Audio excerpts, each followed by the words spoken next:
to a humanitarian crisis in the world's newest country.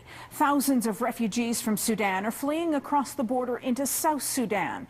South Sudan separated from its northern neighbor last July, and since then, Sudan has waged war on its own people. Many believe the Arab state is trying to force out the African population, but the conflict has gone largely unnoticed because it's in one of the world's most remote and dangerous areas.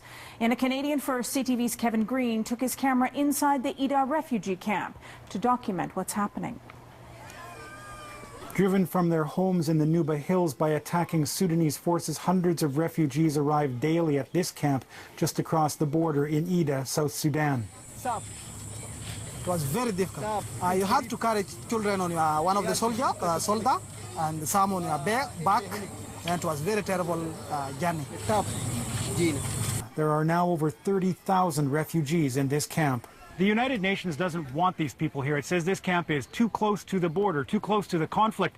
And in fact, it won't even call this an official refugee camp. It calls it a transit camp. And what that means is the UN won't supply long-term aid, things like agricultural supplies and education. That means much of the work in this camp is done by NGOs, the largest of which is the Christian aid group Samaritan's Purse. The international community is only now starting to bring in the necessary supplies in terms of food and medical support and other things that people need. Many of the children showing up here are sick, near death. Tiffany Young manages the Samaritan's Purse clinic, treating them. Right now there are 24 children in her care, but the camp's population is expected to triple this year, pushing her clinic past capacity. We could probably right now take up to maybe 40 inpatients, but I think if it was above that, we're not prepared for that.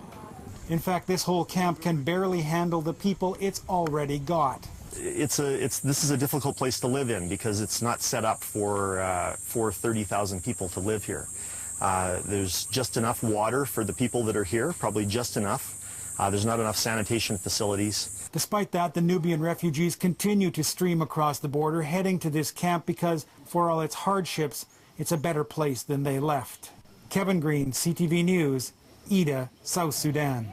And tomorrow, Kevin will show us how that conflict is affecting the children in the camp and what's being done to help them.